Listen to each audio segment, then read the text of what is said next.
વડોદરા શહેરમાં તમામ વિસ્તારોમાં આકર્ષણ જમાવતી BAPS સંસ્થાની નગરયાત્રાઓ ભગવાન સ્વામિનારાયણના છઠ્ઠા આધ્યાત્મિક વારસદાર એવા પ્રગટ બ્રહ્મ સ્વરૂપ મહંત સ્વામી મહારાજની 92મી જન્મજયંતિ આગામી 2 ફેબ્રુઆરીના દિવસે વડોદરા ખાતે ધામધૂમપૂર્વક ઉજવાનાર છે।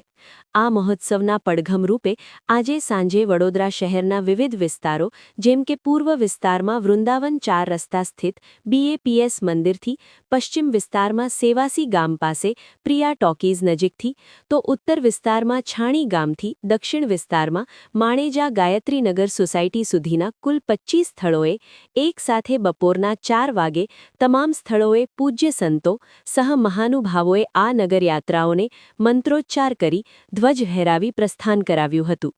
સરેરાશ 5 કિલોમીટરના આ યાત્રામાર્ગમાં નગરયાત્રાએ નગરજનોમાં વિશેષ આકર્ષણ જમાવ્યું હતું।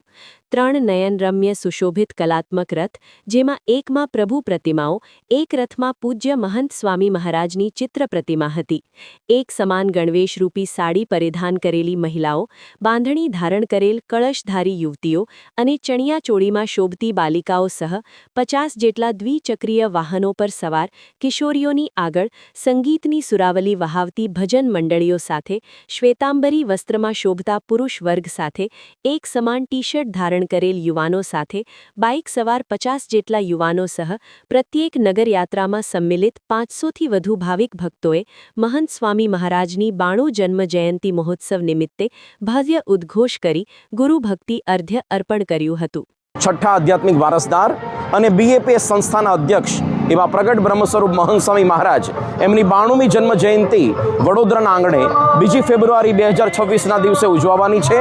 તે નિમિત્તે આજે સમગ્ર વડોદરા શહેરમાં પૂર્વ, પશ્ચિમ, ઉત્તર, દક્ષિણ 25 જેટલી નગરયાત્રાઓ એનો પ્રારંભ થયો છે।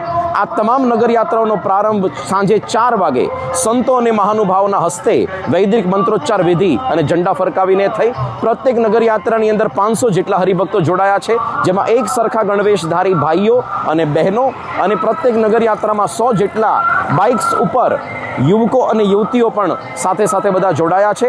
સમગ્ર વડોદરા શહેરની અંદર ભગવાન સ્વામિનારાયણ અને મહંત સ્વામી મહારાજની કૃપા દ્રષ્ટિ પડે અને સમગ્ર શહેરને આશીર્વાદ પ્રાપ્ત થાય, મહંત સ્વામી મહારાજના નામનો ઉદ્ઘોષ થાય, એમના વિશ્વ શાંતિનો સંદેશ સર્વત્ર પ્રસરે, તે નિમિત્તે આ નગરયાત્રા 5 કિલોમીટર સુધી એનું પ્રત્યેક જગ્યાએ પ્રસ્થાન થશે અને સાથે સાથે પ્રત્યેક નગરયાત્રાની અંદર 3 જેટલા રથ પણ, સુશોભિત રથ પણ છે।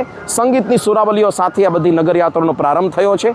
આપણે પણ અવશ્ય મહંત સ્વામી મહારાજના 92મા જન્મજયંતિ મહોત્સવમાં અવશ્ય ઉપસ્થિત થઈએ એવી આપ સૌને પ્રાર્થના છે। જય સ્વામિનારાયણ।